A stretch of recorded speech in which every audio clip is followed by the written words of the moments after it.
والمرسلين وعلى آله وصحبه أجمعين ومن تبعهم بإحسان إلى يوم الدين أما بعد فأعوذ بالله السميع العليم من الشيطان الرجيم بسم الله الرحمن الرحيم يا أيها الذين آمنوا اتقوا الله حق تقاته ولا تموتن إلا وأنتم مسلمون يا أيها الناس اتقوا ربكم الذي خلقكم من نفس واحدة وخلق منها زوجها وبث منهما رجالا كثيرا ونساء واتقوا الله الذي تساءلون به والأرحام إن الله كان عليكم رقيبا يا أيها الذين آمنوا اتقوا الله وقولوا قولا سديدا يصلح لكم أعمالكم ويغفر لكم ذنوبكم ومن يطع الله ورسوله فقد فاز فوزا عظيما رب اشرح لي صدري ويسر لي أمري واحلل عقدة من لساني يفقهوا قولي سبحانك لا علم لنا إلا ما علمتنا إنك أنت العليم الحكيم اللهم انفعني بما علمتني وعلمني ما ينفعني وارزقني علما تنفعني به وزدني علما الحمد لله على كل حال وأعوذ بك من حال أهل النار قال الله سبحانه وتعالى يا أيها الذين آمنوا اتقوا الله ولتنظر نفس ما قدمت لغد واتقوا الله إن الله خبير بما تعملون సర్వ స్తోత్రాలు పొగడ్తలు ప్రశంసలు సకల లోకాల సృష్టికర్త పరిపోషకుడు అయిన అల్లాహ్ అజ్జ వ జల్లాకు మాత్రమే శోభిస్తాయి. మనందరి సన్మార్గం కొరకు ఎంతమంది ప్రవక్తలు ప్రభవింపచేయబడ్డారో వారందరిపైన ప్రత్యేకంగా చిట్ట చివరి ప్రవక్త ముహమ్మదు రసూలుల్లా సల్లల్లాహు అలైహి వసల్లం వారిపై అల్లాహ్ తాలా యొక్క శాంతి శుభాలు కారుణ్యాలు వర్షించుగాక. అల్లాహుమ్మ సల్లి అలా ముహమ్మదిన్ వ అలా ఆలి ముహమ్మదిన్ వబారిక్ వసల్లిం. ప్రియ ధార్మిక సోదర సోదరిమల్లారా, మిత్రులారా, అల్హమ్దులిల్లా అల్లాహ్ అజ్జ వ జల్ల అనుగ్రహంతో అల్లాహ్ తాలా యొక్క కరుణా కటాక్షాలతో ఈరోజు మనం జూమ్ ఆన్లైన్ వేదికగా ఇక్కడ షబే బరాత్ యొక్క వాస్తవికతను తెలుసుకోవడానికి ఇక్కడ మనం సమావేశమయ్యాము. అల్లాహ్ సుబ్హానహు వ తఆలా ఈ సమావేశాన్ని ఇందులో శుభాలను అనుగ్రహింపచేయుగాక. ఇందులో ఉన్నటువంటి సత్యాలను మరియు ఖురాన్ హదీసుల విషయాలను శ్రద్ధగా విని ఆలకించి ఆచరించే భాగ్యాన్ని, అదే విధంగా బిదఅత్ ఖురాన్ హదీసుల్లో ఏవైతే విషయాలు లేవో వాటిని గ్రహించి వాటికి దూరంగా ఉండే భాగ్యాన్ని అల్లాహు తఆలా మనందరికీ అనుగ్రహింపచేయుగాక. ఆమీన్ యా రబ్బల్ ఆలమీన్. నేను మీ అందరికీ సాదరంగా ఆహ్వానం పలుకుతున్నాను. బారకల్లాహు ఫీకుం. షఅబాన్ యొక్క 15వ తేదీ రాత్రి ఘనత గురించి మనకు హదీసులో వచ్చింది.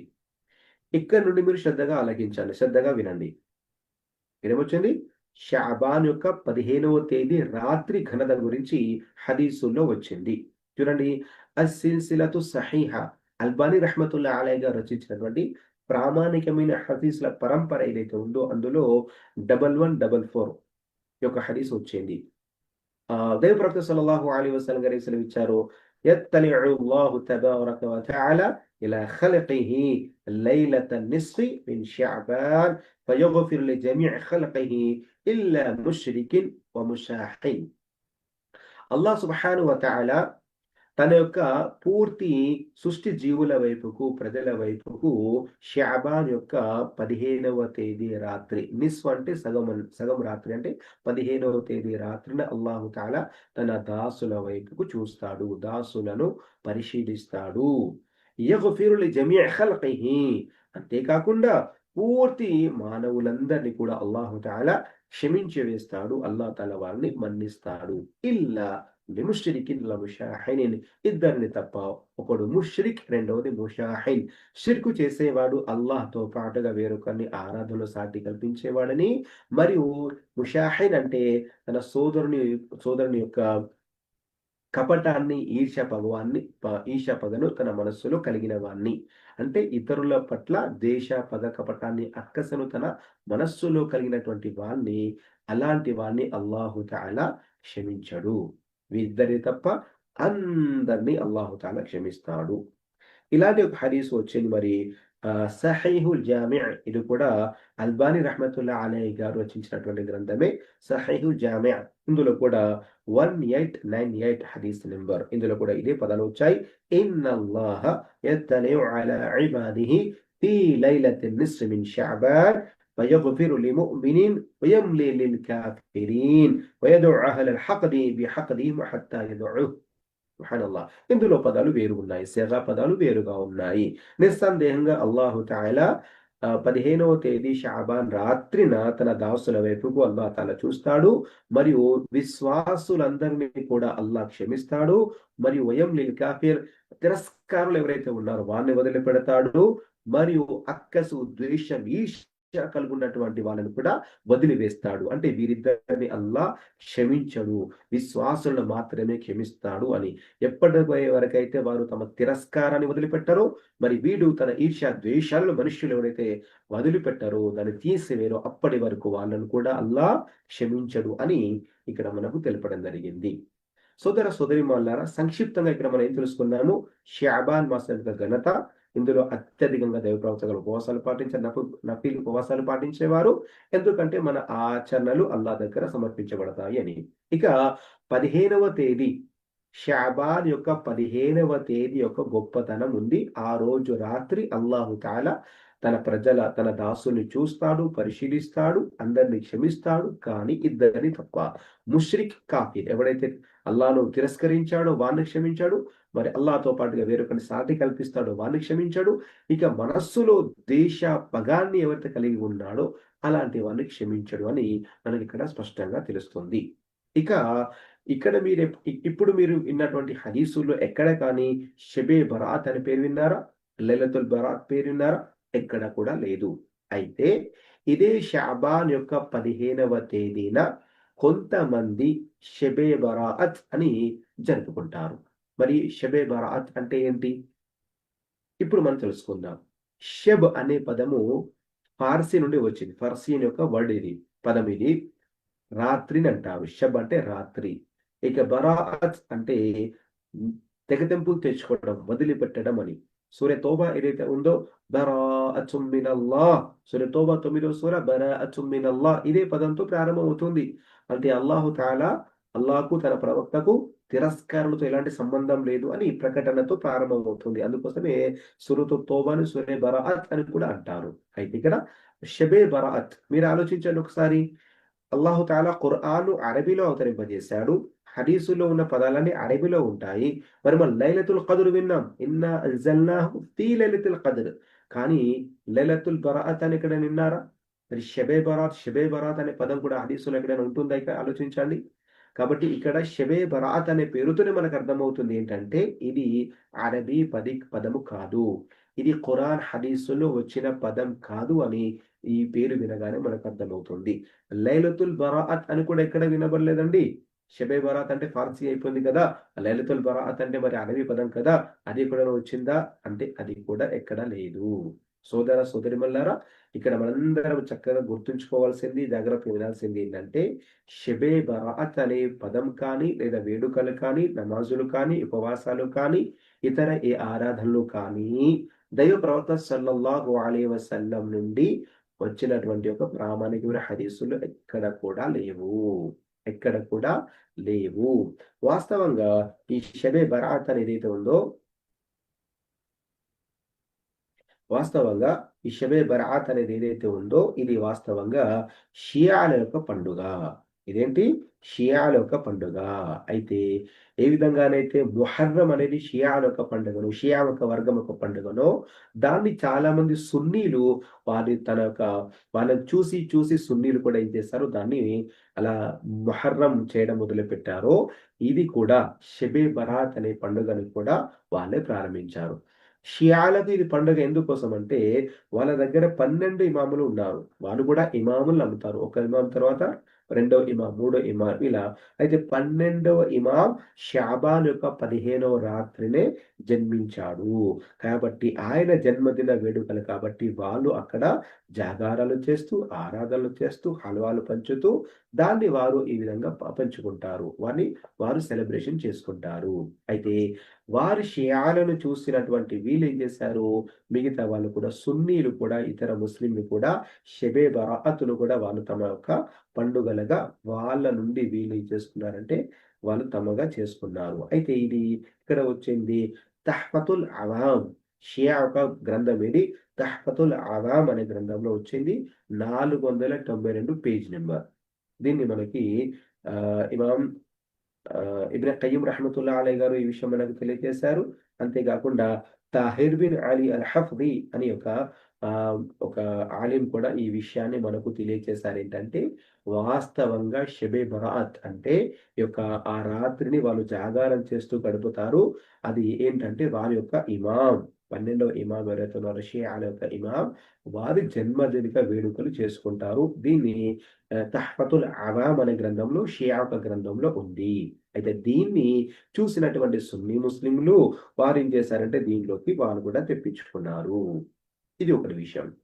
ఇక రెండో విషయం ఏంటంటే దైవ ప్రవక్త సల్లల్లాహు అలైహి వసల్లం గారి యొక్క హదీసులు కానీ, తాబెఈలు కానీ, సహబాలు కానీ, తాబెఈలు కానీ, తాబెఈలు కానీ వీరెవ్వరు కూడా వారి వారి కాలాల్లో షెబే మెరాజ్ కానివ్వండి, రజబ్ యొక్క 27వ తేదీ రాత్రి మెరాజ్ ఘటన జరిగిన సంఘటనను షెబే మెరాజ్ అని జరుపుకోవడం కానివ్వండి, లేదా షాబాన్ యొక్క 15వ తేదీ రాత్రిని షెబే బరాత్ అని జరుపుకోవడం కానివ్వండి, ఇది ఎక్కడ కూడా వాళ్ళ తమ తమ కాలాల్లో జరుపుకోలేదు. ఇలాంటి ఒక దినాలు అనేవి, పండుగలు అనేవి లేదా ఆరాధనలు అనేవి ఇస్లాంలో లేవు. దైవ ప్రవక్త సల్లల్లాహు అలైహి వసల్లం గారు మనకు తెలియచేయను లేదు. అయితే ప్రశ్న ఏంటి, మరి ఇవన్నీ ఎలా చెలామణిలో అయ్యాయి, ఎక్కడ వచ్చాయి, ఇది అసలు విషయం తెలుసుకోవాలి. ఇక్కడే చాలా మంది ప్రజలు గందరగోళంగా ఉంటుంది. గురుగారండి మీరేమో విదాత్ అంటున్నారు, దైవ ప్రవక్త గారు చెప్పలేదు, సహబాలు చేయలేదు అంటున్నారు. మరి కొంతమంది పెద్ద పెద్ద హదీసులు చదువుతున్నారు కదా, దాని గొప్పతనం గురించి హదీసులు కూడా వచ్చాయి కదా అని చాలా మంది వాపోతారు. ఇందులో ధార్మిక జ్ఞానం లోపం వల్ల సత్యమేంటో, అసత్యమేంటో తెలుసుకోకుండా చాలా మంది ఈ యొక్క సందిగ్ధలోకి పడిపోతారు. వీరి మాట కరెక్టా, వీరి మాట కరెక్టా, అసలు ఏంటి అని గందరగోళానికి గురవుతారు. చూడండి సోదరుల గందరగోళానికి ఇలా మనము గురి కావాల్సిన అవసరము లేదు. సందిగ్ధానికి గురి కావాల్సిన అవసరం కూడా లేదు. చాలా చాలా క్లియర్, చాలా స్పష్టంగా ఉంది. దైవ ప్రవక్త సల్లల్లాహు అలైహి వసల్లం గారు ఏవైతే తెలియజేశారో అవి స్పష్టంగా ఉన్నాయి. సహాబాలు చేశారా లేదా అది మనం చూడాలి. సహాబాలు చేశారా, దైవ ప్రవక్త చేశారా, దైవ ప్రవక్త గారు చెప్పారా, అది హదీసులో ఎక్కడా లేవు. మీరు చూడండి, మీకు మీకు మీకు ఏవైతే గ్రంథాలు అందుబాటులో ఉంటాయో బుఖారీ కానీ లేదా ముస్లిం కానీ, మీకు అల్హమ్దులిల్లాహ్ తెలుగులో అయితే మనకి ఇప్పుడు బులుగుల్ మరామ్ ఉన్నాయి, రియాదు సాలిహీన్ ఉంది, బుఖారీ గ్రంథం కూడా వచ్చింది. తెలుగులో ఉన్న తెలుగులో గ్రంథాలు, హదీస్ గ్రంథాలు, లేదా ఉర్దూలో అయితే చాలా గ్రంథాలు ఉన్నాయి అల్హమ్దులిల్లాహ్. అలాంటి గ్రంథాల్లోకి వెళ్ళి చూడండి అల్హమ్దులిల్లాహ్ మాసాల గురించి కూడా ఉంది. కాబట్టి ఎక్కడ కూడా ఉండదు. మరి కొంతమంది చెప్పేటటువంటి ఆ విషయాలన్నీ ఎక్కడ నుండి వచ్చాయి, ఇది మనం తెలుసుకోవాల్సిన విషయం. ఎందుకంటే సోదరిమల్లారా, ధర్మంలో యూదులు మన ధర్మములో ఈ యొక్క మౌదు హదీసులను, దైఫ్ హదీసులను కలిపి కలగాబులగం చేశారు. అంటే ప్రవక్త ముహమ్మద్ సల్లల్లాహు అలైహి వసల్లం గారి పేరుతో ప్రవక్త గారు చెప్పారు అని ఏదైనా మాటనంటే ఈ ముస్లింలు గుడ్డిగా నమ్మేస్తారని చెప్పేసి యూదులు కొంతమంది ఏం చేశారు, ఇస్లాం స్వీకరించి ఇలా ఒక కపటత్వాన్ని ప్రదర్శిస్తూ వారు తమ నోటికొచ్చిందల్లా వాగుతూ ఇది ప్రవక్త చెప్పారు, నేను ఆయన గురువు నుండి విన్నాను, నేను ఆ షేఖ్ నుండి విన్నాను, ఇలా వాళ్ళే సనదును కూడా అల్లేశారు. సనద్ అంటే ఏంటి, ఈ మాటని ఎవరి నుండి ఎక్కడి నుండి విన్నారు అనే మాట ఏదైతే ఉంటుందో, చైన్ సిస్టమ్ ఉంటుందో, ఇదంతా కూడా వాళ్ళే కల్పించి అల్లి దీన్ని ప్రజల్లో వ్యాపింపజేశారు. వాస్తవంగా షియాలని చెప్పుకున్నాం కదా. ఆ తర్వాత వీళ్ళేం చేశారు, ఇక కొన్ని హదీసులను కూడా వీరేం చేసుకున్నారంటే చెప్పడం జరిగింది. అంటే వాటిని ఆ ఈ యొక్క కల్పితంగా చేయడం అనేది జరిగింది. ఈ యొక్క విషయంలోనే ఒక జైఫ్ హదీస్ అనేది వచ్చింది. మీరే వినండి. ఇక జైఫ్ అని ఎలా తెలుస్తుంది అనేది కూడా మీరు ఇక్కడ గమనించండి. దీనికి కొంచెం మనకేంటంటే ధార్మిక విద్య పట్ల కొంచెం శ్రద్ధ ఉండి, కొంచెం లోతుగా మనం తెలుసుకుంటే విషయాలు ఈజీగా మనకు అర్థమవుతుంది. ఇక్కడ శ్రద్ధగా వినండి మీరిక్కడ. ఇన్నల్లాహ తబారక వ తఆలా యంజిలు లైలత నిస్ఫి మిన్ షఅబాన్ ఇల స్సమాఇ దున్యా ఫయగ్ఫిర్ లి అక్తర మిన్ షఅరి గనమి కల్బిన్. చూడండి ఇక్కడ. ఇంతకుముందు 2 హదీసులు మనం విన్నాము. అవి సహీహ్ హదీసులు. ఇప్పుడు ఒక రకంగా పదాలు దగ్గర దగ్గరగా వచ్చాయి. కానీ ఈ హదీస్ అనేది జయీఫ్. జయీఫ్ అంటే బలహీనమైనది. అంటే దీంట్లో చాలా దుఅఫ్ అనేది బలహీనత అనేది ఉంది. దీన్ని ఎలా మనం జయీఫ్ అంటామనేది కూడా చూడండి ఇక్కడ. ముందు అనువాదం చూడండి. అల్లాహ్ సుబ్హానహు వ తఆలా మొదటి యొక్క ఆకాశానికి దిగి వస్తాడు షాబాన్ యొక్క 15వ తేదీన. మరియు అందరిని కూడా క్షమిస్తాడు. బను కల్బ్ అని ఒక వర్గం ఉండేది అరబ్బులో. తెగ ఉండేది. ఆ బను కల్బ్‌కు ఎన్నైతే మేకలున్నాయో ఆ మేకల పైన ఎన్ని వెంట్రుకలున్నాయో అలా మానవులందరిని కూడా క్షమించి వేస్తాడు అని ఉంది.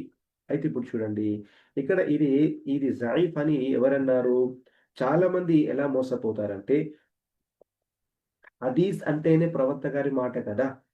హదీస్ అంటేనే ప్రవక్త గారి మాట. మళ్ళీ మరి జయీఫ్ హదీస్ ఏంటి? మౌదు హదీస్ ఏంటి?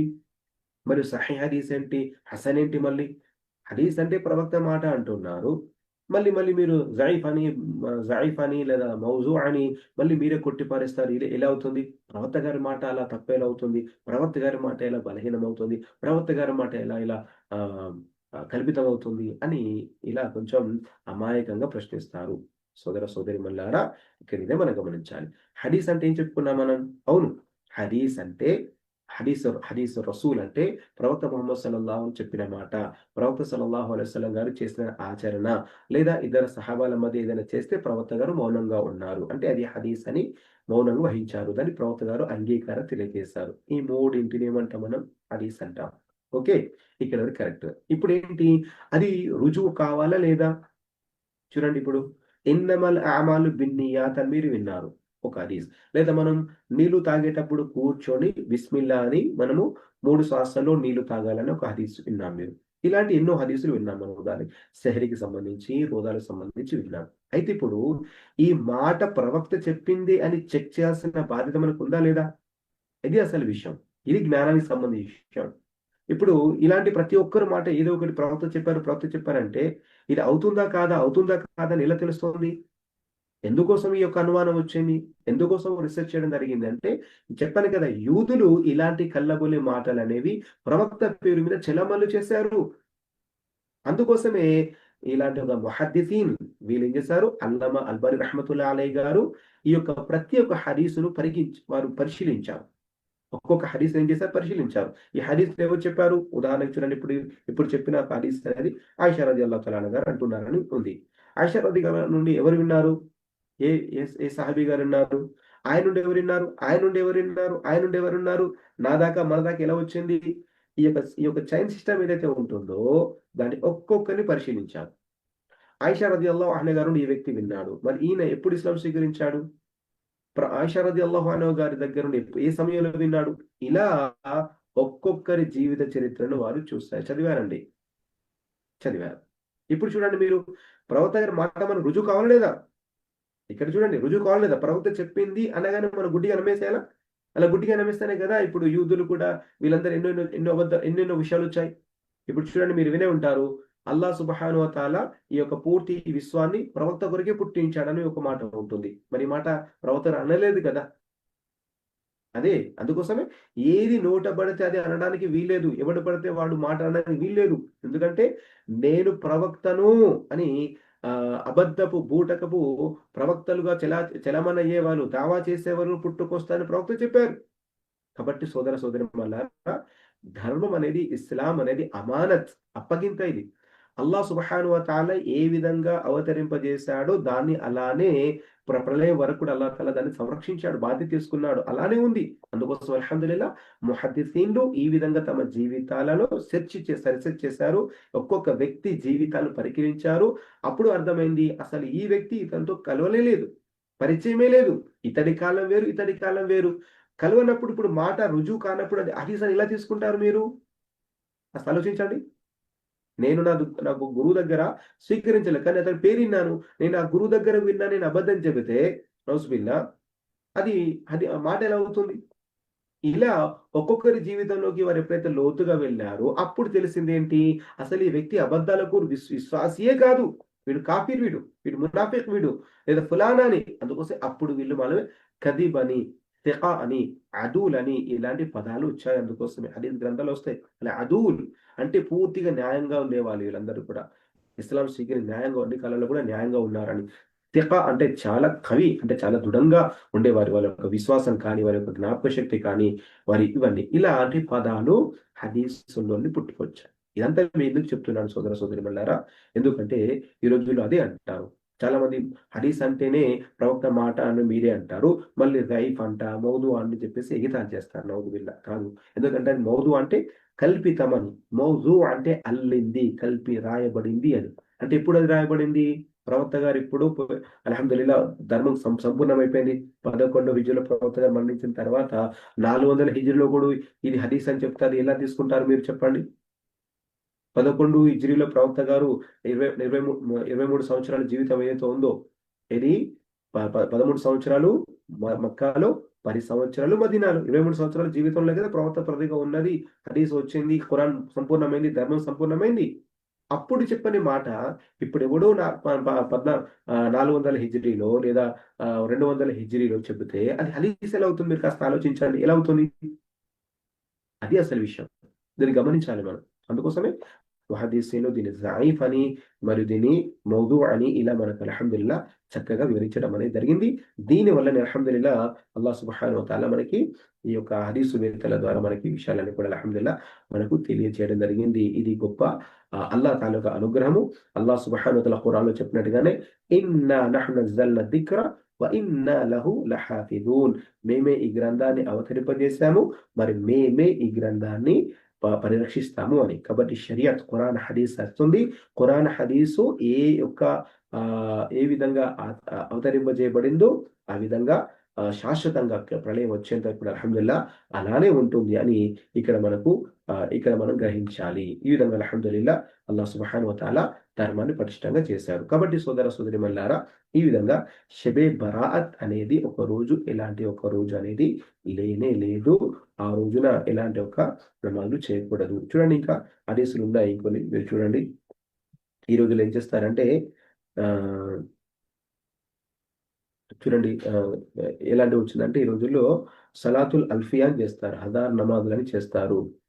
కాబట్టి ఇలా ప్రవక్త సల్లల్లాహు అలైహి వసల్లం గారు దాని గురించి చెప్పనప్పుడు ఇక నమాజుల ప్రస్తావన ఎలా వస్తుంది? నమాజులు ఎలా చేయొచ్చు? కాస్త ఆలోచించండి. కాబట్టి ఇలాంటివి ఏవి కూడా లేవు. చూడండి ఇక్కడ ఇబ్నే ఇబ్న్ అల్ జౌజీ రహ్మతుల్లాహి అలైహి, ఇబ్నే ఖయ్యిం రహ్మతుల్లాహి అలైహి, ఇమాం సయ్యూతి రహ్మతుల్లాహి అలైహి గారు ఇప్పుడు మనం చెప్పుకున్నటువంటి హదీస్ అంతా కూడా ఏమన్నారు? ज़ाइफ़్ అన్నారు. ఎందుకోసం? వాళ్ళు కూడా ఆ కాలంలో వారేం చేశారంటే, ఒక్కొక్క రావి ఉల్లేఖకులు ఎవరైతే ఉన్నారో, వారి యొక్క జీవిత చరిత్రను వారు చదివారు. ఈ వ్యక్తి ఎప్పుడు ఇస్లాం స్వీకరించాడు? ఎవరి దగ్గర జ్ఞానం ఆర్జించాడు? ఇలా పూర్తిగా చేసుకుంటే అప్పుడు అర్థమైంది అసలు ఇతడి దగ్గర ఈ జ్ఞానం లేదు, ఇతడి పరిచయం లేదు అని. ఇలా సోదర సోదరిమణులారా, అప్పుడు ఇలన్నీ గమనించి పరిశోధన చేసిన తర్వాతనే అప్పుడు అల్హమ్దులిల్లా ముహద్దిసీన్లు చెప్తారు. ఒక ఆజ్ఞ అనేది ఇస్తారు. అంటే ఏంటి? ఇది జయీఫ్ అని, మౌదు అని. ఇది ఇక్కడ మనం గమనించాల్సినటువంటి ఒక విషయము. ఇక చూడండి, అలీ రదియల్లాహు తఆలా అన్హు గారు చెప్పారని ఒక ఉల్లేఖన కూడా వస్తుంది. షాబాన్ యొక్క 15వ తేదీ రాత్రిన 14 రకాతులు చదవాలి. ఆ తర్వాత సూరాలు చదవాలి. అలా ఎవరైతే చేస్తారో వారికి 20 హజ్జులు చేసినంత పుణ్యం కలుగుతుంది. మరియు 20 సంవత్సరాలు ఉపవాసాలు పాటించేంత పుణ్యం కలుగుతుందని హదీస్ ఉంది. అల్లాహు అక్బర్. మరి ఇది హదీసా? ప్రవక్త సల్లల్లాహు అలైహి వసల్లం చెప్పారా? చెప్పనే లేదు. కానీ చూడండి, ఇక్కడ అలీ రదియల్లాహు తఆలా అన్హు గారు చెప్పారని ఉంటుంది. అలీ రదియల్లాహు తఆలా అన్హు గారు నాలుగవ ఖలీఫా, ప్రవక్త సల్లల్లాహు అలైహి వసల్లం గారి యొక్క అల్లుడు. ఇప్పుడు అలీ రదియల్లాహు గారు చెప్పారంటే ఎవరైనా గుడ్డిగా నమ్ముతారు. ప్రవక్త గారు చెప్పారంటే కూడా నమ్ముతారు. కానీ ఇప్పుడు ఏమర్థమవుతుంది? ఇది మౌజూ అని. మౌజూ అంటే ఇది ప్రవక్త గారు చెప్పలేదు. ప్రవక్త గారి పేరు మీద ఇక్కడ యూదుల్లోని ఎవడో కపటుడు లేదా ఇస్లాంకి వ్యతిరేకంగా ఉన్న వ్యక్తి ఈ విధంగా దీన్ని కల్పించాడు అని పరిశోధన ద్వారా మనకు అర్థమవుతుంది. అల్ మౌదుఆత్ లిబ్ని జౌజీ రహ్మతుల్లాహి అలైహి ఇక్కడ ఆయన యొక్క గురించి ఇక్కడ మనకు వచ్చేసింది. అదే విధంగా చూడండి, 100 నమాజులు చేయాలి. ఆ 100 నమాజులు ఆ రాత్రి చేయాలి. ఇప్పుడు షబే బరాత్లో ఆ రాత్రిన 100 నమాజులు రకాతులు చేయాలి. ప్రతి రకాతులో సూర్య ఫాతిహ, సూర్య ఇఖ్లాస్ 10 సార్లు చదవాలి. ఆ తర్వాత అల్లా తనతో వేడుకోవాలి. ఈ విధంగా నమాజ్ చేయాలి. ఇలా చేస్తే ఇప్పుడు ఒక సంవత్సరం మొత్తం పాపాలన్నీ కూడా క్షమించవేయబడతాయని ఉంది. కాబట్టి ఇవన్నీ కూడా ఏంటి, జాయిఫ్ హదీసులు. ఇవన్నీ ఏంటి, మౌదు. జైఫ్ కూడా కాదు, మౌదు అంటే ఇవన్నీ కూడా కల్పించినటువంటి ఒక విషయాలు. ఇలాంటివి ఇంకా చాలా చాలా ఉన్నాయి. ఇక సోదర సోదరిమల్లారా, మరి ఇది ఎలా పుట్టింది, ఎక్కడ వచ్చింది, ఇక్కడ మనం తెలుసుకోవాలి. ఒక కాలంలో అంటే దాదాపుగా ఏదైతే ఫలస్తీన్ ఏదైతే ఉందో, షామ్ అంటే సిరియా ఏదైతే ఉందో, ఆ దేశాల్లో అప్పుడు చాలా మంది షియా ఒక రాజులే పరిపాలించేవారు. అయితే వాళ్ళు ఏం చేశారంటే ముహర్రం కానివ్వండి, వారు జరుపుకునే పండుగలు ఏవైతే ఉన్నాయో ఇవన్నీ వారు ఏం చేశారంటే, వారి ప్రభుత్వం ఉంది కాబట్టి, వారి పరిపాలన ఉంది కాబట్టి ప్రజలను కూడా వారు చేసేవారు. అలానే ఇలాంటివి అన్నీ కూడా మనకు ఆనవాయితీగా అలవాటుగా వచ్చేసాయి. మొహర్రం కానివ్వండి, ఈ షబీ మిఅరాజ్ కానివ్వండి, మీలాదున్ నబీ కానివ్వండి, షబీ బరాత్ కానివ్వండి, ఇవన్నీ కూడా బిదఅతులు. ఇవన్నీ కూడా ఇస్లాంలో లేని పనులు, ప్రవక్త గారు చేయని పనులు, ఆజ్ఞాపించని పనులు, అసలు తాబెఈన్ల కాలంలో కానీ, తాబెఈన్ల కాలంలో కానీ ఎక్కడ కూడా లేనే లేదు. అయితే ఇక్కడ చూడండి, మొట్టమొదటిసారిగా ఈ యొక్క విషయం అనేది ఎలా వచ్చింది అనేది కూడా మనకు ఇప్పుడు తెలుస్తుంది. ముల్లా కారీ రహ్మతుల్లాహి అలైహి గారు తహ్ఫతుల్ అహ్వజ్ అని తిర్మిది షరీఫ్ యొక్క ఇది ఒక వ్యాఖ్యానం షరహ్. ఇందులో ఆయన రాస్తున్నారు, 448 హిజ్రీ, 448 హిజ్రీలో బైతుల్ ముఖద్దస్ ఏదైతే ఉందో జెరూసలంలో, అక్కడ ఒక వ్యక్తి ఎవరైతే విగ్రహాలను అగ్ని పూజారి, మజూసి అంటాం వాళ్ళని మనం.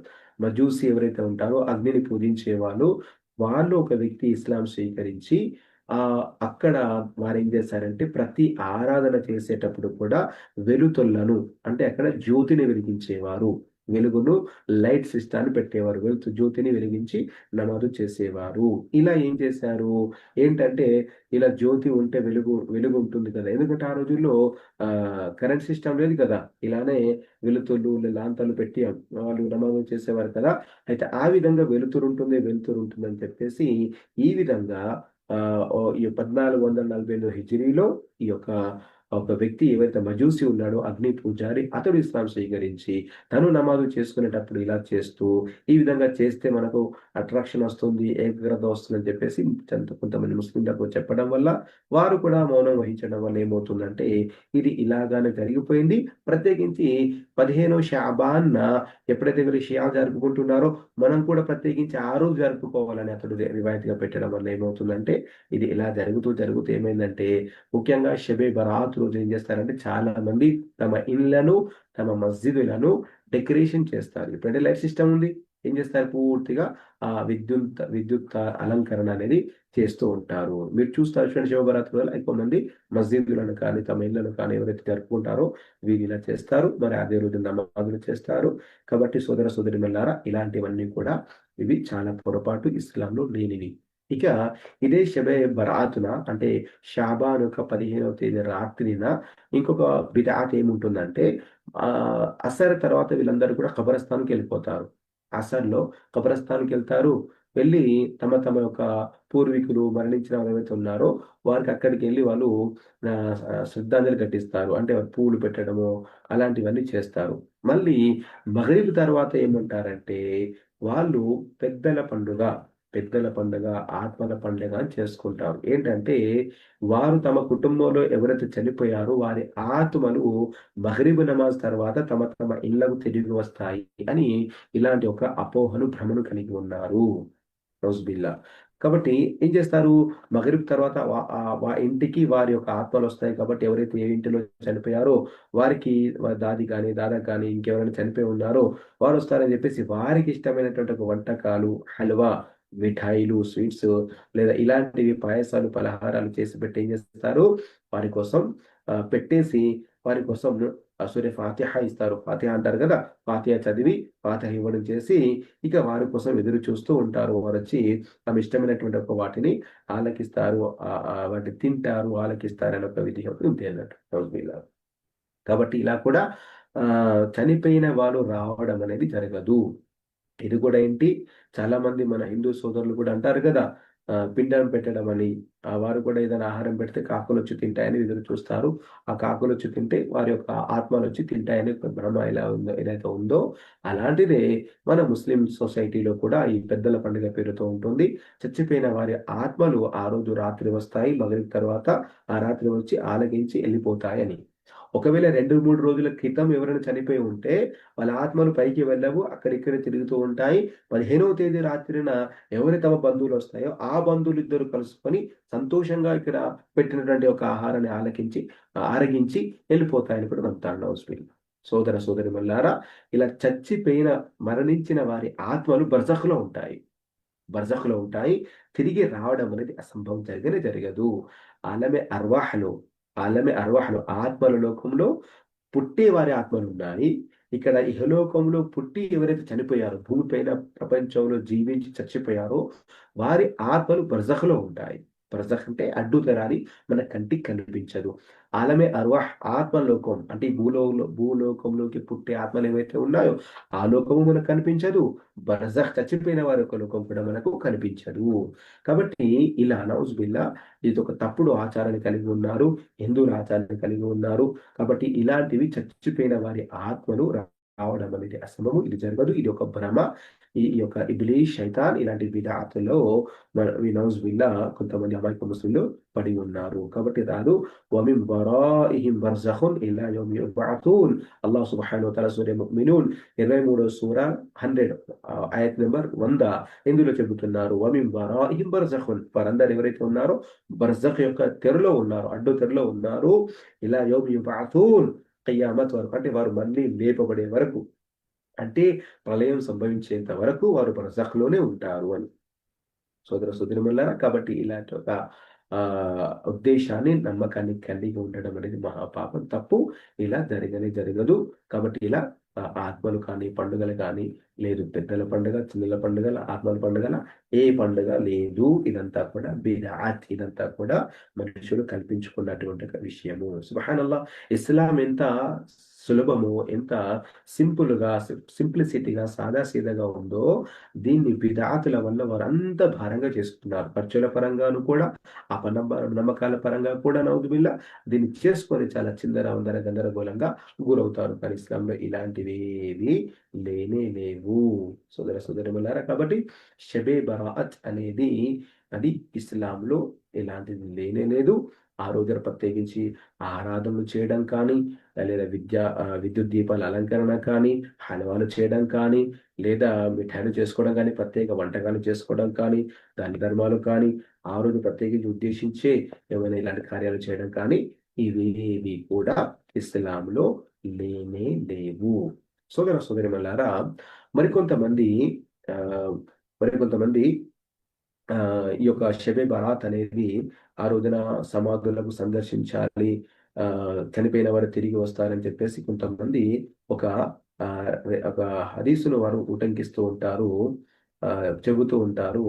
అది ఏంటంటే దైవ ప్రవక్త సల్లల్లాహు అలైహి వసల్లం వారు ఒకసారి ఏం చేస్తారంటే ఆహ్, బకీ కబరస్థాన్‌కెళ్తారు. బకీ అనేది కబరస్థాన్. అక్కడ ఎవరైతే ఉహద్ యుద్ధంలో చనిపోయారో వారిని అక్కడ సమాధి చేయడం జరిగింది. అయితే రాత్రి ప్రవక్త గారు బకీ వైపుకు వెళ్తారు.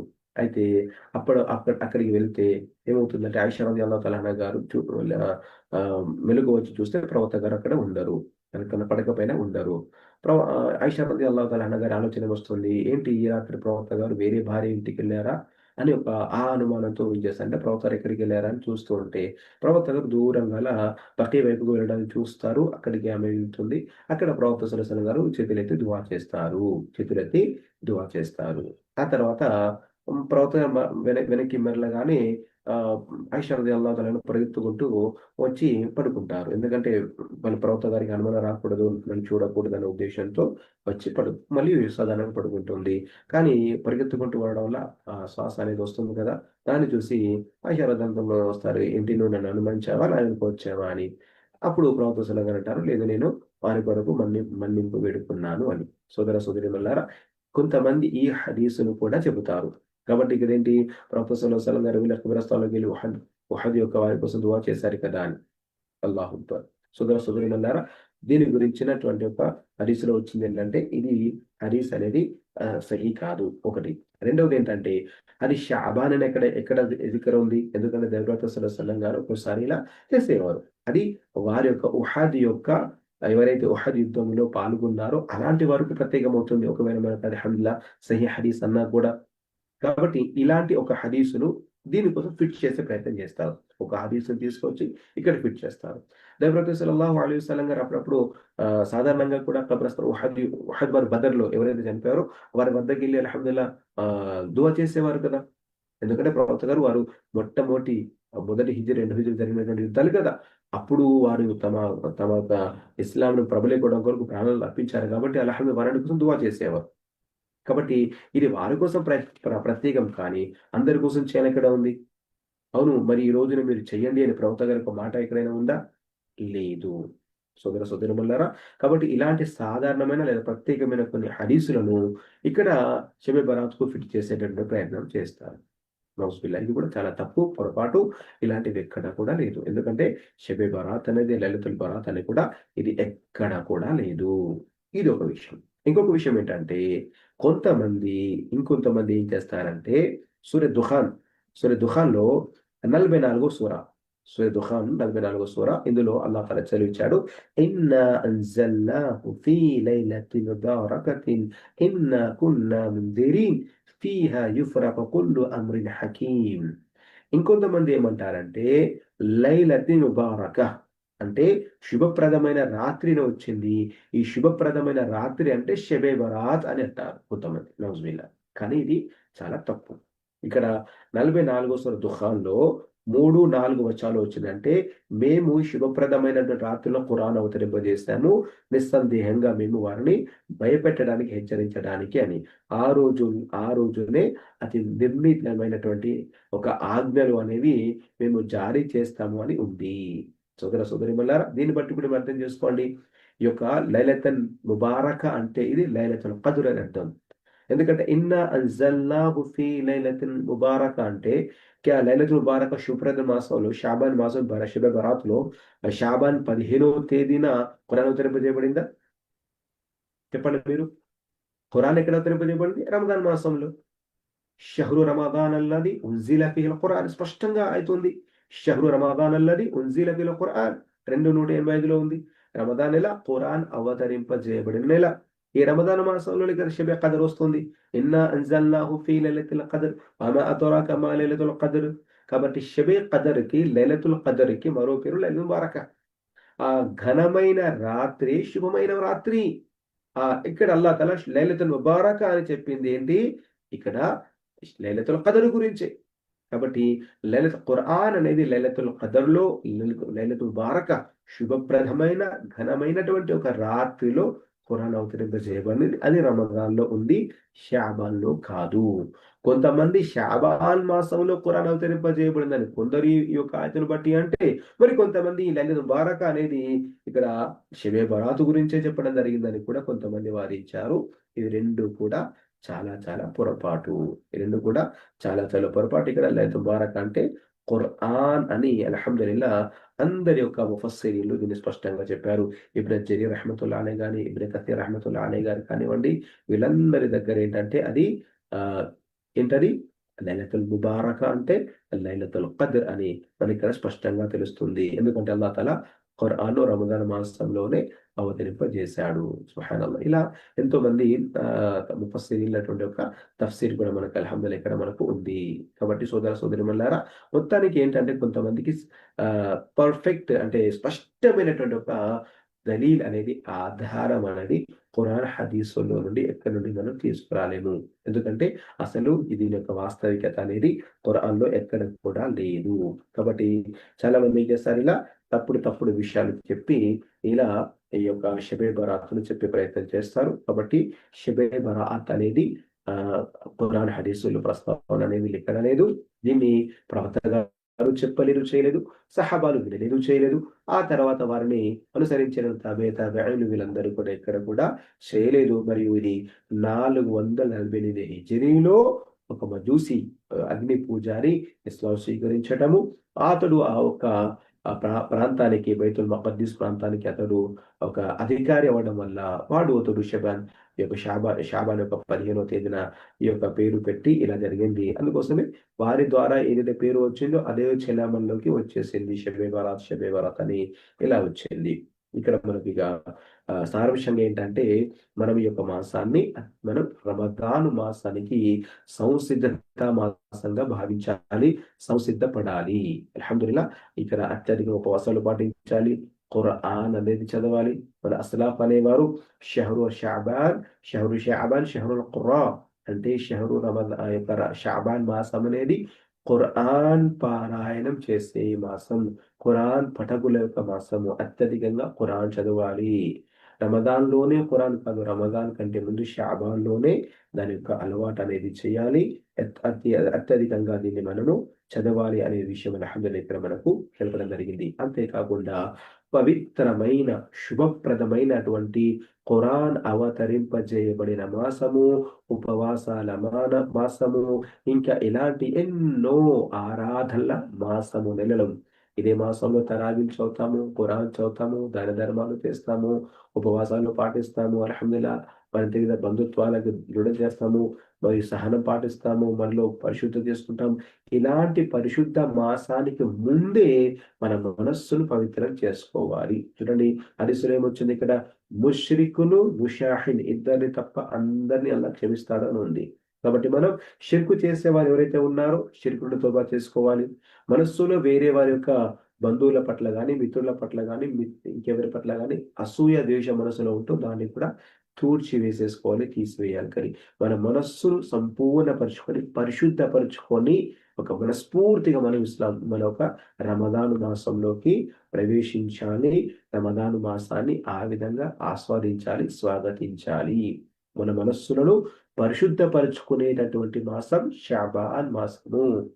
షిర్కు విడిపెట్టాలి. చూడండి కొంతమంది కేవలము మిగతా 11 మాసాలు షిర్కు చేస్తారు. నమాజులు వదిలిపెడతారు. జుమాకు చేస్తారు. కొంతమంది జుమా కూడా చేయరు. 5 పూట్ల నమాజు చేయరు. కొంతమంది షిర్కుకెళ్తారు. అటెళ్తారు, ఇటెళ్తారు. రమదాన్ రాగానే మళ్ళీ సుబ్హానల్లాహ్ ఆహ్, నెత్తిపైకి టోపీ వస్తుంది. ఆ తర్వాత మస్జిద్‌కెళ్తారు. ఉపవాసాలు పాటిస్తారు. కొంతమంది 10 రోజులు పాటిస్తారు ముందుగా. ఆ తర్వాత కొంతమంది ఆఖరి 10 రోజులు, మధ్యలో 10 రోజులు మానేస్తారు. మళ్ళీ దాన్ని వదిలిపెడతారు. కొంతమంది ప్రారంభంలో వస్తారు, కొంత చివరిలో వస్తారు. ఏదో విధంగా గట్టెక్కిస్తారు రంజాన్. రంజాన్ అయిపోయిందంటే మళ్ళీ తమ పాత జీవితంలోకి వెళ్ళిపోతారు. సోదరీమణులారా, ఇలాంటి ఆరాధనలతో ఎలాంటి ప్రయోజనం లేదు. నౌజుబిల్లాహ్. ఎవరి కోసం చేస్తున్నారు ఈ ఉపవాసాలు, ఈ ఆరాధనలు? ఎవరికి చూపించాలి ఈ యొక్క డ్రామాలు, నాటకాలు? నౌజుబిల్లాహ్. అల్లాహ్ కోరుకునేది ఇది కాదు. మీరు షిర్కు చేయండి, నమాజులు వదిలిపెట్టండి, రంజాన్ రాగానే ఇది అల్లాహకు అవసరం లేదు అవసరం. అల్లాహ్ తాలాకు 24/7 అంటే ప్రతిరోజు, ప్రతి రాత్రి, ప్రతి నిమిషం, ప్రతి గడియ, ప్రతి కాలంలో నువ్వు ముస్లింగా ఉండడం అల్లాహ్‌కి ఇష్టం. ముస్లింగా జీవితం గడపడం ఇష్టం. వమా ఖలఖతుల్ జిన్న వల్ ఇన్స ఇల్లా లియఅబుదూన్ వఅబుదు రబ్బక హత్తా యఅతికల్ యకీన్. అల్లాహ్ తాలా చెప్పాడు, మీ యొక్క జీవిత లక్ష్యమే నా దాస్యం. నా దాస్యం చేయడం కొరకే జిన్నాతుల మానవులు పుట్టించాను. వఅబుదు రబ్బక హత్తా యఅతికల్ యకీన్. నిజమైనటువంటిది అంటే తప్పకుండా సంభవించే మరణం వచ్చేంత వరకు నువ్వు నన్ను ఆరాధించాలని చెప్పాడు. కాబట్టి అన్ని కాలాల్లో, అన్ని మాసాల్లో అల్లాహ్‌ను ఆరాధిస్తూనే ఉండాలి. ఆయనకు విధేయత చూపుతూనే ఉండాలి. అల్లాహ్ ఆరాధనలో, అల్లాహ్ విధేయతలో, అల్లాహ్‌కు భయపడ్డములో, చెప్పిన దాన్ని చేయటంలో, చెప్పని దాన్ని వదిలివేయటంలోనే ఇది నిజమైన ఆరాధన, ఇది అల్లాహకు కావాలి. ఇది రౌజ్ బిల్లా రమదాన్ రాగానే ఒక్క నెల ముస్లిం అయిపోతే దానివల్ల ఒరిగేదేంటి? నీకు లాభం లేదు, అల్లాహ్ తన దాన్ని కూడా మెచ్చడు, దాన్ని తిరస్కరిస్తాడు. నౌజ్ బిల్లా దీనివల్ల నీకు ఆ, ఒరిగేదేంటి? లాభం ఏంటి? ప్రయోజనం ఏంటి? ఆలోచించు. ఇదంతా వృధా. కాబట్టి నువ్వు పూర్తిగా ఇస్లాంలోకి వచ్చాయి. సిబకతుల్లా, అల్లా రంగులోకి రండి. నీ రంగును వదిలిపెట్టు, ఊసర వేలిలాగా మారకు. అప్పుడు పూటకో ప్రకారంగా, వేలకో ప్రకారంగా, అక్కడి మాట అక్కడ, ఇక్కడి పాట ఇక్కడ, అక్కడి అలా కాదు. సిబకతుల్లా, అల్లా రంగు కావాలి. అల్లా ఇష్టం కోరినట్టుగా అల్లా ఏ ధర్మాలు చెప్పాడో అందులోకి వడండి. Yeah అయ్యుహల్లదీన ఆమను దుఖులు fee సిల్మి కాఫ్ఫా. కాబట్టి మొట్టమొదటిగా ఎవరైతే షిర్కులో ఉన్నారో, ఇలాంటి బిదాత్ పనుల్లో ఉన్నారో వారు తోబా చేయండి, అల్లాహ్తో తోబా చేయండి. ఇక అవిధేయత చేశారు, చిన్న చిన్న పొరపాటు జరిగే మనం అల్లాహ్తో తోబా చేయాలి, అల్లాహ్తో క్షమాపణ వేడుకోవాలి. పవిత్రమైన రమదాన్ మాసం రాబోతుంది. దానికి రాకముందే నా మనస్సులో ఉన్నటువంటి చెడును ఎలా దూరం చేయి, చేసిన పాపాలను క్షమించు. ఇక షిర్కు చేయడం, బిదాత్ చేయడం, నమాజ్ వదిలిపెట్టడం, ఇక సమయాన్ని మనం వృధా చేసాము, ఫోన్లో గడిపాము, ఇంకేమో చేసాం, వీటన్నిటి పట్ల మన స్వచ్ఛమైన మనసుతో అల్లాను మనము మనస్ఫూర్తిగా క్షమాపణ వేడుకోండి, మన బంధుత్వాలను కలుపుకోవాలి. ఎందుకంటే సోదరుల ఈ రోజుల్లో కూడా ఏంటంటే చిన్న చిన్న విషయాలకు అపోహలు దురానుమానాలకు బంధాలను తెంచుకుంటున్నారు. ఆ కాబట్టి ఇలా ఎవరి గురించి మనస్సులో ఏమీ పెట్టుకోకూడదు. స్వచ్ఛంగా ఉండాలి, మన మనస్సు స్వచ్ఛంగా ఉండాలి. ఎవరి గురించి కూడా మన మనస్సులో ఏమాత్రము ఇసువంత కూడా మనకు ఒక ఈర్ష్య ద్వేషం ఉన్నప్పుడు క్షమించేయండి. మీరు వారిని క్షమిస్తే అల్లా మిమ్మల్ని క్షమిస్తాడు. 3 రోజుల కంటే ఎక్కువగా కోపతాపాలు ఉండకూడదు ఎవరి గురించి కూడా. 3 రోజుల వరకే మాట్లాడకపోవడం కానీ, కోపం కానీ 3 రోజుల వరకే. అదే 3 రోజులు గడిచిపోయింటే అల్హమ్దులిల్లా మళ్ళీ మన మనసును శుభ్రం చేసుకోవాలి. అప్పుడే చేసుకుంటే చాలా మంచిది అల్హమ్దులిల్లా. కానీ 3 రోజుల వరకు ఇస్లాం నదులు పెట్టేసింది. ఏదైనా మాట జరిగితే 3 రోజుల వరకు ఎడమకం పెడమ పెట్టుకోవటం, మాటలు లేకుండా ఉండొచ్చు. 3 రోజులు గడిచిపోయిందండి అల్హమ్దులిల్లా. సలాం చేసే వ్యక్తి చాలా శుభప్రదుడు అన్నాడు. కాబట్టి కలపండి, బంధుత్వాలను కలపడం కోసం ఇస్లాం వచ్చింది. కలపండి. అల్లాహ్ ప్రవక్త సల్లల్లాహు అన్నారు, రహం అనేది రహీం నుండి వచ్చింది. రహీం అల్లా తల యొక్క అర్షు. ఎవరైతే ఈ యొక్క బంధుత్వాలు మాతృ గర్భం ద్వారా ఏ బంధుత్వాలు వచ్చాయో ఈ బంధుత్వాలు కలిపితే వాడు అర్ష్తో కలిసినట్టుగా అన్నాడు. అల్లాహ్ అక్బర్. అంటే దీనివల్ల అల్లా తాలా చాలా సంతోషపడతాడు. అల్లా ఒక అర్ష్ కలిసినంటే స్వర్గానికి దారి తీసేది ఇదే. అందుకోసమే లా యదుఖుల్ జన్నత ఖత్తా, దేవప్రవక్త ఏమన్నారు? బంధుత్వాలను పెంచేవాడు స్వర్గంలోకి ప్రవేశించడు అన్నాడు. అల్లాహ్ అక్బర్. కాబట్టి వారు మాట్లాడితే మేము మాట్లాడతాం. ఇది బంధుత్వం కాదు. వారు మాట్లాడకపోయినా మీరు మాట్లాడుతూ ఉండాలి. వారి హక్కులను వారి హక్కులు నెరవేర్చకపోయినా మీరు మీ హక్కు నెరవేరుస్తూ మీ మనస్సును స్పష్టంగా ఉంచు, అల్లా కొరకు ప్రసన్నత కొరకు మాట్లాడడం, వారికి చేతన సహాయం చేయడం అనేది చేస్తూ ఉండాలి. 2 తరపుల కాదు ఇది. మీరు చేస్తే చేస్తాం, మీరు మాట్లాడితే మాట్లాడడం కాదు. వారు మాట్లాడినా మాట్లాడకపోయినా మనం అల్లా సంతృష్టి కొరకు మన ప్రాంతం నిర్వర్తించడం ఇది బంధుత్వం. కాబట్టి సోదరి మల్లారా, షబె బరాత్ ముఖ్యంగా ఇది ఒక బిదఅత్, ఇస్లాంలో లేని విషయము. 40వ శతాబ్దంలో ఈ యొక్క బిదఅత్ అనేది వచ్చింది. దీన్ని ఎక్కువ మంది షియాలు, ఆ తర్వాత సున్నీలు ఈ బిదఅత్ పనులు చేసేవారు దీన్ని ప్రబలించారు. కానీ వాస్తవంగా ఇస్లాంలో ఎలాంటి స్థానం లేదు. అదేవిధంగా ఆ రోజు జరుపుకునేటువంటి నమాజులు కానీ, లేదా హల్వాలు కానీ, లేదా పెద్దల పండుగని ఆత్మల పండుగ చేసి ఇవన్నీ కూడా బిదఅత్. కుల్లు బిదఅతిన్ దలాల్, కుల్లు ముహదసతిన్ బిదఅహ్. ధర్మంలోని ప్రతి పని కొత్త పని అది బిదఅత్. ప్రవక్త సల్లల్లాహు అలైహి వసల్లం గారు ప్రతి ఖుతుబాలో ప్రవక్త గారు చెప్తారు, కుల్లు ముహదసతిన్ బిదఅహ్. కొత్త ఆచారాలు అన్ని కూడా బిదఅత్ అవుతాయి. కుల్లు బిదఅతిన్ దలాల. మరి బిదఅత్ అనేది మార్గభ్రష్టత్వం. కుల్లు దలాలతిన్, మరి ప్రతి మార్గభ్రష్టత్వం ఫిన్నార్, నరకానికి తీసుకెళ్తుంది. అల్లాహు మామూలు విషయం కాదు, ఇది నరకానికి తీసుకెళ్తుంది. బిదఅత్ చేసేవాడు అల్లాహ్ యొక్క సన్మార్గానికి దూరం అవుతాడు. బిదఅత్ అంటే ఏంటి? వాడు మంచి ఉద్దేశంతో చెడు చేస్తాడు. అవును, నేను నమాజ్లే చేస్తున్నాను కదా, నేను ప్రజలకు దానమే చేస్తున్నాను కదా, ఇది ఒక ఇబాదత్ కదా అంటాను. ఇలా ఇబాదత్ ఒక ఆరాధన యొక్క ఉద్దేశంతో ధర్మం లేని పనులు చేస్తాడు. అల్లాహ్ అక్బర్. ఇది బిదఅత్ యొక్క రకం ఇది ఉంటుంది. కాబట్టి మనం అన్ని బిదఅతుల నుండి తౌబా చేసుకోవాలి, దూరంగా ఉండాలి. వారికి తెలియజేసేటటువంటి ఒక ప్రయత్నం చేయాలి. అల్లాహ్ సుబ్హానహు వ తఆలా మనందరికి కూడా అల్లాహ్ మెచ్చినటువంటి దైవ ప్రవక్త ద్వారా వచ్చినటువంటి యొక్క ధర్మాన్ని ఆ స్థితిలోనే, ఆ హదీసులోనే ప్రామాణికంగా వాటిని గ్రహించి, అవగాహన చేసుకొని ఆచరించే భాగ్యాన్ని అల్లాహ్ తఆలా మనందరికి అనుగ్రహింపచేయుగాక. మరి ఇలాంటి యొక్క బిదఅతులు ఏవైతే ఉన్నాయో షబే బరాత్, షబే మిరాజ్, ఆ యొక్క ఈద్ మిలాదున్ నబీ అని ఇలాంటి ఏవైతే చెడు కార్యాలు, బిదఅత్ పనులు ఉన్నాయో వాటన్నింటిని కూడా అల్లాహ్ తఆలా మనందరిని కాపాడుగాక. ఎవరైతే చేస్తున్నారో అల్లాహ్ తఆలా వారికి కూడా సద్బుద్ధిని అనుగ్రహింపచేయుగాక. ఆమీన్ యా రబ్బల్ ఆలమీన్. సుబ్హాన రబ్బిక రబ్బిల్ ఇజ్జతి అమ్మా యసిఫూన్. వసలామున్ అలల్ ముర్సలీన. వల్హమ్దులిల్లాహి రబ్బిల్ ఆలమీన్.